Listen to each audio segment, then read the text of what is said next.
Today we are going to discuss possessive pronouns in Arabic language. Yesterday we have discussed personal pronouns and practice of personal pronouns.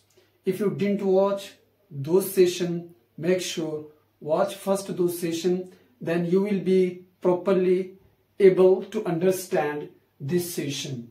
First we will learn the definition of possessive pronouns, then symbol of possessive pronouns, then meaning of possessive pronouns. What is the definition of possessive pronouns? Possessive pronouns is such a word that indicate position and ownership. It is such a word that indicate position and ownership. This is a definition. And what is the symbol of possessive pronouns? We will discuss simultaneously symbol and the meaning of possessive pronouns. Then we will practice possessive pronouns in next session.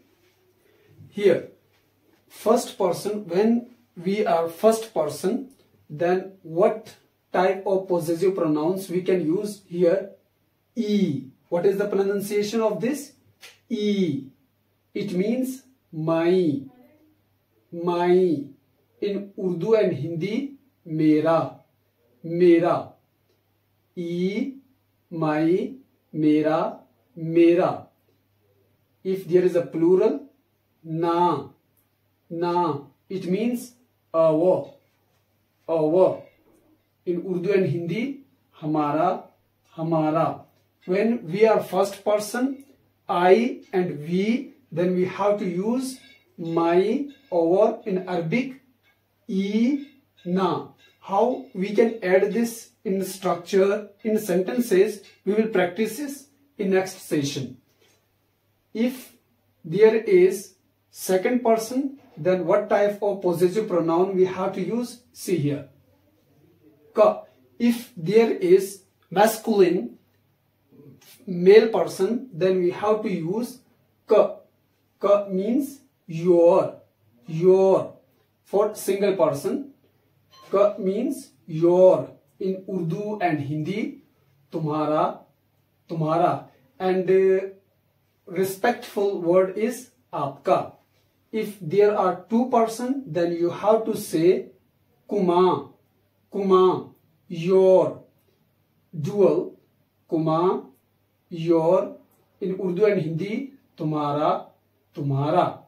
If there are more than two person, then you have to say kum, your. In Urdu and Hindi, तुम्हारा, तुम्हारा. Ka, kuma, kum, your. तुम्हारा, तुम्हारा, तुम्हारा. There is one female and that is second person, then you have to use ki. Here we have used ka. Now zir, kasra, ki. For single female, your.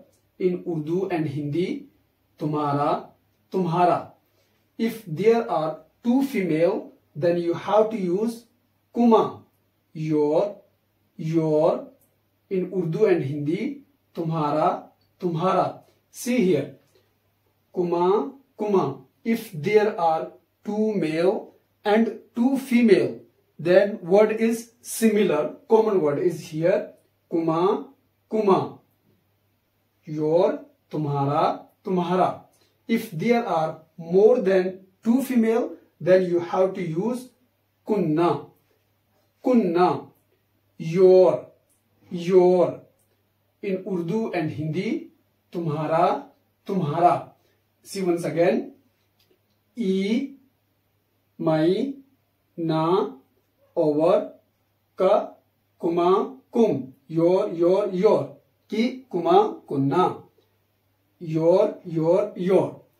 Now, if there is a third person, then we have to use who, and this is for male. Who. It means his. In Urdu and Hindi, uska, uske, uski. Uska, uske, uski. If there are two male and two female, then word is similar for both category, huma, huma, dual. It means their, their. In Urdu and Hindi, उन दोनों का, उन दोनों के, उन दोनों की. If there are more than two male, then we have to use whom, their, their, their. In Urdu and Hindi, उन सबका, उन सबके, उन सबकी. If there is male and that is, if there is female, sorry, if there is female singular, then we have to use her, her, her. It means her, her. In Urdu and Hindi, इसका, इसके, इसकी, या उसका, उसके, उसकी. You can use. If there are more than two female, then we have to use huma, their, their. उन दोनों का, उन दोनों के, उन दोनों की. Look here also. If there are two male and two female, then symbol is similar for both male and female category. Huma, their, huma, their. But in plural, if there are more than two female, then we have to use hunna, hunna, hunna. It means their, their, their. In Urdu and Hindi, उन सबका, उन सबके, उन सबकी, या इन